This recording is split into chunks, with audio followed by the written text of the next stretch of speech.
Hello guys, स्वागत है आपका अपने यूट्यूब चैनल RSL एडुलाइन में। यह बेसिक इंग्लिश ग्रामर सीरीज का वीडियो है। इस वीडियो में हम चैप्टर 27 पास्ट सिंपल या पास्ट इंडेफिनिट टेंस साधारण भूतकाल A to Z 27 in detail पढ़ने वाले हैं। और यह जो सीरीज है आपकी A to Z 1 से स्टार्ट हुई है, तो इसके आप सारे वीडियो जरूर देखें। सारे वीडियो आपको प्लेलिस्ट में जाकर मिल जाएंगे। यह वीडियो आपके लिए बहुत ही महत्वपूर्ण होने वाला है, क्योंकि यह सभी प्रतियोगी परीक्षाओं की तैयारी स्पीक इंग्लिश ग्रामेटिकल के लिए बहुत ही महत्वपूर्ण है। यदि आपने अभी तक मेरा चैनल सब्सक्राइब नहीं किया है तो please subscribe my channel for more videos. तो आइए हम शुरू करते हैं। Here we go now. सबसे पहले हम टेंसेस देखेंगे। तो टेंसेस को काल के अनुसार या समय के अनुसार 3 भागों में डिवाइड किया गया है। कौन कौन से हैं देखते हैं। सबसे पहले आता है आपका प्रेजेंट टेंस, जो अभी चल रहा है। उसके बाद आपका है पास्ट टेंस, जो बीत चुका है।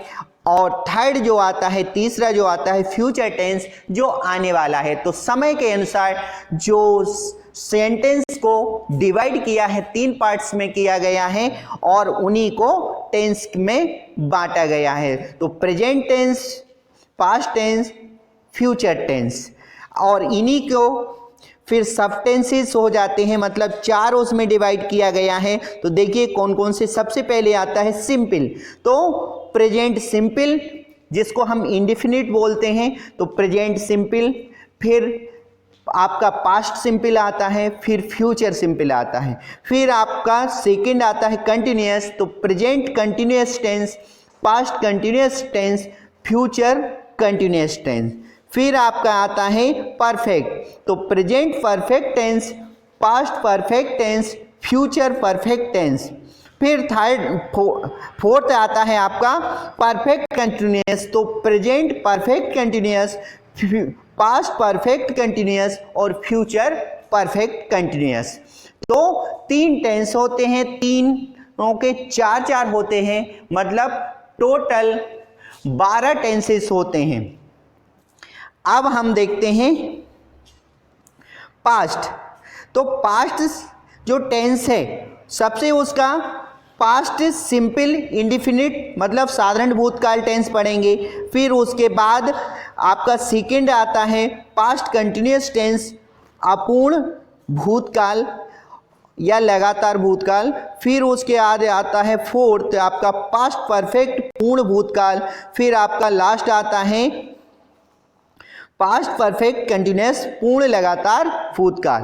तो इस वीडियो में हम फर्स्ट वाला पास्ट सिंपल इंडेफिनिट टेंस पढ़ने वाले हैं। तो आइए शुरू करते हैं। इसके सारे यूजेस देखेंगे, इसकी पहचान क्या होती है, इसके सेंटेंस किस तरीके के होते हैं, वो सब हम इस वीडियो में डिटेल में पढ़ने वाले हैं। तो इस वीडियो को आप देखते रहिए। और इनके जैसे पास्ट सिंपल इंडेफिनिट है, तो उसका हम अफर्मेटिव टेंस पढ़ेंगे, निगेटिव टेंस पढ़ेंगे, इंट्रोगेटिव टेंस पढ़ेंगे, इंट्रोगेटिव निगेटिव पढ़ेंगे, और frame question, it means that जो WH फैमिली होती है, मतलब जिनसे क्वेश्चन बनते हैं, वह भी हम इसमें देखेंगे। तो इसको अंत तक जरूर देखते रहिए, किस तरीके से हम फ्रेम क्वेश्चन बनाते हैं।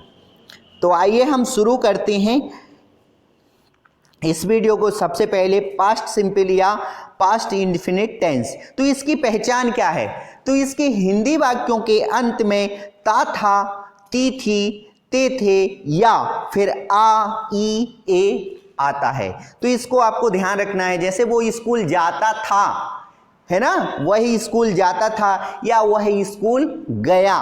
तो इस तरीके के जो सेंटेंस रहेंगे वो पास्ट सिंपल में रहेंगे। अब इसका हम अफर्मेटिव देखते हैं। तो सबसे पहले इसका स्ट्रक्चर आता है, इसका फार्मूला आता है किस तरीके। तो सबसे पहले आता है आपका सब्जेक्ट, SUB, सब्जेक्ट मीन्स कर्ता, जो कार्य को करने वाला होता है, कर्ता। फिर आपका आता है verb, V2, second form of the verb. तो इसमें वर्ब का सेकंड फॉर्म यूज होता है। वर्ब जो होते हैं, वर्ब के 3 फॉर्म्स होते हैं, first form, second form, third form. तो पास्ट सिंपल अफर्मेटिव ही एक ऐसा टेंस है जिसमें V2 का यूज किया जाता है, उसके बाद V2 का यूज कहीं भी नहीं होता है। फिर आपका आता है ऑब्जेक्ट, मतलब कर्म, जो कार्य को करने वाला होता है। अब सेंटेंस देखते हैं हम। यू वेंट टू स्कूल, है ना, यू वेंट टू स्कूल। तो इसमें देखिए यू सब्जेक्ट है, क्या है, यू सब्जेक्ट है, और बेंट जो है second form of the verb है। गो बेंट गॉन, गो बेंट गॉन, तो गो का सेकंड फॉर्म बेंट होता है, तो गो बेंट गॉन। वह, आप देखिए, तुम स्कूल जाते थे या तुम स्कूल गए, इसकी हिंदी होती है। फिर आपका सेकंड आता है ही वेंट टू स्कूल, वह स्कूल जाता था या वह स्कूल गया। थर्ड आपका आता है इट रेन्ड एस्टरडे, है ना, इट रेन्ड एस्टरडे, कल बारिश हुई। तो इन सेंटेंस से हमें पता चलता है कि यह काम पास्ट में हुआ, है ना। अब हम देखते हैं पर्सन, देखते हैं। तो पर्सन सिंगुलर होता है और प्लूरल होता है। सिंगुलर में मतलब एक वचन, जो हमारे पर्सन होते, सब्जेक्ट होते हैं, वो एक वचन में होता है, और बहुवचन प्लूरल में होता है। तो देखिए कौन कौन। सबसे पहले आता है आपका फर्स्ट पर्सन। तो फर्स्ट पर्सन आई सिंगुलर में होता है, आई मीन्स मैं, और प्लूरल में बी आता है, हम, है ना, फर्स्ट पर्सन।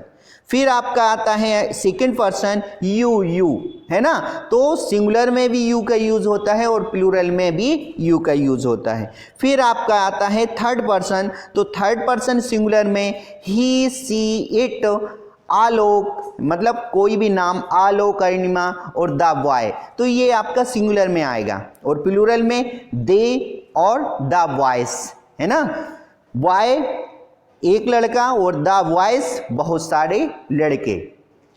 तो इसमें हमने देखा कि पर्सन 3 होते हैं, first person, second person, third person. तो फर्स्ट पर्सन आई सिंगुलर होता है, बी प्लूरल होता है, सेकंड पर्सन यू प्लूरल और सिंगुलर दोनों होता है, थर्ड पर्सन में ही, सी, इट, एनी नेम्स आपका थर्ड पर्सन सिंगुलर में होता है, और दे और आपका किस में होता है, प्लूरल में होता है। अब हम देखते हैं कुछ चीज़ों का ध्यान रखना है आपको। हेल्पिंग वर्ब डिड का प्रयोग किया जाता है पास्ट सिंपल के जो सेंटेंस होते हैं निगेटिव में, है ना, निगेटिव में, अफर्मेटिव में नहीं होता, निगेटिव में। हेल्पिंग वर्ब सहायक क्रिया डिड का प्रयोग किया जाता है। फिर उसके बाद आता है आपका अफर्मेटिव सेंटेंस में मेन वर्ब, मुख्य जो क्रिया होती है उसका सेकंड फॉर्म का यूज होता है। किसमें, अफर्मेटिव सेंटेंस जो हम अभी पढ़ चुके हैं उसमें हमने second form of the verb का यूज किया। फिर आपका आता है हेल्पिंग वर्ब डिड के साथ मेन वर्ब की फर्स्ट फॉर्म का प्रयोग किया जाता है। जब हम डिड का यूज करेंगे तो आपको ध्यान रखना है कि मेन वर्ब की फर्स्ट फॉर्म आ जाएगी, सेकंड फॉर्म का यूज नहीं करेंगे। अब देखिए नेगेटिव सेंटेंस। तो इसका स्ट्रक्चर है सब्जेक्ट प्लस डिड नॉट या डिडंट, या उसके बाद first form of the verb और object. Sentence you did not go to school. अब देखिए डिड नॉट का यूज किया हमने, तो अफर्मेटिव हमने बेंट का यूज किया है था, यहां हमने गो का यूज किया है, तो गो बेंट गॉन, तो यहां फर्स्ट फॉर्म का यूज हुआ है, और अफर्मेटिव सेंटेंस में हमने बेंट का यूज किया है। तो you did not go to school, तुम स्कूल नहीं गए। He did not go to school, वह स्कूल नहीं जाता था या नहीं गया। इट डिडंट रेन एस्टरडे, कल बारिश नहीं हुई। तो इसमें आपको समझ में आ गया होगा। देखिए हिंदी में और इंग्लिश में हमने आपको अलग कलर से हाईलाइट किया हुआ है ना। तो निगेटिव कैसे बनाते हैं इसके पास्ट सिंपल के, वह आपको इस स्ट्रक्चर के अकॉर्डिंग समझना है। फिर आपका आता है आपका इंट्रोगेटिव सेंटेंस जो है, डिड सबसे पहले आ जाएगा, subject first form of the verb object और क्वेश्चन मार्क लग जाएगा। कैसे? Did you go to school, तो यहां डिड सबसे पहले, यू सब्जेक्ट है, go first form of the verb है, और उसके बाद स्कूल क्या हो गया? ऑब्जेक्ट हो गया। क्या तुम स्कूल गए या क्या तुम स्कूल जाते थे? इसका आंसर भी हम दे सकते हैं। तो आंसर इसके दो हो सकते हैं, पॉसिबल आंसर दो हो सकते हैं। एक आपका एस से जाएगा अफर्मेटिव में, और नो से नेगेटिव में जाएगा। कैसे? Did you go to school? Yes I went to school. No I didn't go to school. Okay. Second, did he go to school? क्या वही स्कूल गया? Answer yes he went to school. हाँ वही school गया। No he didn't go to school, नहीं वही school नहीं गया। Did it rain yesterday? क्या कल बारिश हुई? तो यदि हुई है तो आपको बोलना यस इट रेन, हाँ यस्टरडे, हाँ कल बारिश हुई। No it didn't rain yesterday, नहीं कल बारिश नहीं हुई। अब आपका इंट्रोगेटिव नेगेटिव सेंटेंस आता है। मतलब इंट्रोगेटिव सेंटेंस जो हमने पढ़ा और नेगेटिव पढ़ा उसको मिक्स करके, मतलब डिड हेल्पिंग वर्ब सबसे पहले आएगी, उसके बाद नॉट का यूज किया जाएगा। ओके।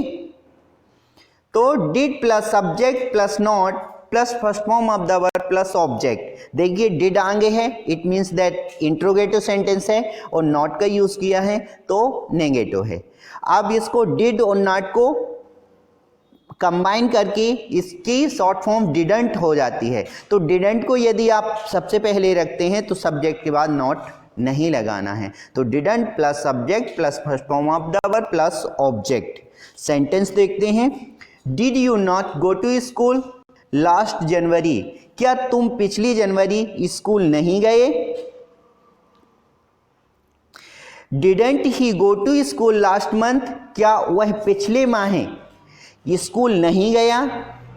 उसके बाद third, didn't it rain yesterday? क्या कल बारिश नहीं हुई? यह जो सेंटेंस थे आपके इंट्रोगेटिव नेगेटिव में आते हैं। तो देखिए किस तरीके से बनते हैं इंग्लिश और हिंदी में, है ना।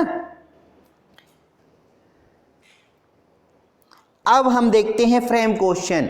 Frame question, how to make the question, आपको किस तरीके से क्वेश्चन बनाना है वो देखना है इसमें। तो इसका स्ट्रक्चर है सबसे पहले WH वर्ड। तो WH वर्ड मतलब जो W और S से शुरू होते हैं, जैसे वॉट, वेयर, है ना, वाई, ETC। तो इसके लिए आपको यदि डिटेल में और WH वर्ड देखना है तो हमारा जो A to Z 1 वीडियो है उस चैप्टर को आप जरूर देखिए, उस वीडियो को जरूर देखिए प्ले लिस्ट में जाके, उससे सारे WH वर्ड आपको समझ में आ जाएंगे, है ना। उसके बाद did plus subject plus first form of the verb plus object, है ना। तो वेयर डिड यू गो? तुम कहाँ गए या तुम कहाँ जाते थे, ऐसा भी हो सकता है। Answer I went to school. आप देखिए क्वेश्चन में फर्स्ट फॉर्म का यूज किया है, लेकिन आंसर में वेंट का, गो की सेकंड फॉर्म का यूज किया गया। तो इसको बहुत ध्यान से समझना है आपको, है ना। तो यहां देखिए वेयर WH वर्ड हो गया, डिड आ गया, यू आपका सब्जेक्ट हो गया, go first form of the verb, object इसमें नहीं है। Where did you go? तुम कहाँ गए? तो I went to school, I went to temple, है ना, I went to market, I went to office, ETC। अपन कुछ भी बोल सकते हैं, है ना, स्कूल के प्लेस पर। फिर आपका सेकंड आता है why did he go to school? वही स्कूल क्यों गया, है ना, वाई यानी क्यों गया, तो आपको रीजन देना है। He went to school for studying, वो पढ़ाई करने के लिए स्कूल गया। या he went to school for some work, वह कुछ काम के लिए गया। तो कुछ भी आप यहाँ रीजन बता सकते हो। Third, how did it rain? बारिश कैसी हुई? अपन ऐसा बोल सकते how did it rain yesterday? कल बारिश कैसी हुई, है ना। How did it rain last month कैसी बारिश हुई? तो हाउ डिड इट रेन? बारिश कैसी हुई। It rain in cats and dog, मूसलाधार बारिश हुई, है ना। बारिश कैसी हुई? मूसलाधार बारिश हुई। तो इस तरीके से आपको फ्रेम क्वेश्चन बनाना है और इसके आंसर कैसे देना है इससे आप सीख सकते हैं। और यदि नहीं समझ में आता तो आप बार बार रिपीट करके इसको देख सकते हैं। यह हमारी बेसिक इंग्लिश ग्रामर सीरीज चल रही है, उसके बाद स्पोकन इंग्लिश चलेगी और कॉम्पिटिटिव एग्जाम इसी के लिए रहती है। अब हम देखते हैं प्रैक्टिस टाइम आता है हमारा। पाइप से पानी टपका। अब इस सेंटेंस को आपको क्या करना है? इंग्लिश बनानी है। तो कैसे बनेगा? Water leaked from the pipe. यह पास्ट सिंपल में है। वह एक दिन में 15 घंटे काम करता था, है ना, करता था। He worked 15 hours in a day. Third, मेरी पीठ में कल दर्द हुआ, है ना। यदि हुआ वाले सेंटेंस आते हैं तो वो भी आपके पास्ट सिंपल में जाएंगे, पास्ट सिंपल में जाएंगे। My back ached yesterday. उसने कठिन पढ़ाई की। He studied hard. फिफ्थ, लड़कों ने मैदान में खेला। Boys played in ground. Okay, अब हम देखते हैं 6। हमने सुबह से बस का इंतजार किया, है ना, आया इसमें। बी वेटेड फॉर अ बस इन द मॉर्निंग, है ना। फिर क्या मैंने कोचिंग में इंग्लिश नहीं पढ़ाई ई आ गई इसमें, है ना। तो क्या हो जाएगा? Did he not teach English in coaching. 8th, क्या उसने स्कूल में 20 वर्षों तक काम किया। Did he do work till 20 years in the school. 9th, आपकी थैली मेरे पैर में लगी। अब इसमें ई आई गई। आपको गी से यह नहीं समझना कि यह फ्यूचर में है, यह आपको क्या समझना है? लगी मतलब ई, बड़ी ई। Your bag hit my leg. अब यहां देखिए हिट जो है तीनों फॉर्म में एक सा रहता है, हिट, है ना। 10th, आपने मुझे कुछ दिनों भ्रमित किया। You confuse me some days. Okay, तो यह हमारा प्रैक्टिस टाइम था। आगे हम और अलग अलग सेंटेंस देखेंगे जिनसे आपको और क्लियर हो जाएगा कि पास्ट टेंस में कौन कौन से सेंटेंस आते हैं। अब देखिए, जो कार्य एक्शन पास्ट में पूर्ण हो गया हो, जो कार्य पूर्ण हो गया हो, पास्ट में एक्शन हो गई हो, और कार्य पूर्ण के लिए पास्ट टाइम दिया है। क्या टाइम दिया है? यदि दिया एस्टरडे दिया है, मतलब बीता हुआ कल। लास्ट नाइट पिछली रात। लास्ट मॉर्निंग पिछली मॉर्निंग। लास्ट इवनिंग पिछली इवनिंग। लास्ट वीक पिछला हफ्ता। लास्ट मंथ पिछला माह। लास्ट ईयर पिछला ईयर। तो इनमें लास्ट लगा के आप, और लॉन्ग एगो बहुत पहले, वंस एक बार, और इन 2010 मतलब जो बीत चुका है। तो इसके लिए अपन सेंटेंस कैसे बनाएंगे? देखिए, वह कल रात आया। ही केम लास्ट नाइट। तो यहां देखिए लास्ट नाइट लगाया अपन ने, है ना, कल रात के लिए लास्ट नाइट। मैंने कल उसे बाजार में देखा। आई सा, सी सा सीन। अब देखिए यह सी सा सीन, SEE सी सा सीन। आई सा हिम मतलब कोई लड़के को देखा तो I saw him in the market yesterday, और किसी लड़की को देखा तो आई सा हर इन मार्केट एस्टरडे, है ना। उसने पिछले माह एक पत्र लिखा। पिछले माह ही wrote a letter last month या she wrote a letter last month, दोनों के लिए उसने रहेगा। इंदिरा गांधी का निधन 1984 में हुआ, है ना। तो इंदिरा गांधी डाइड।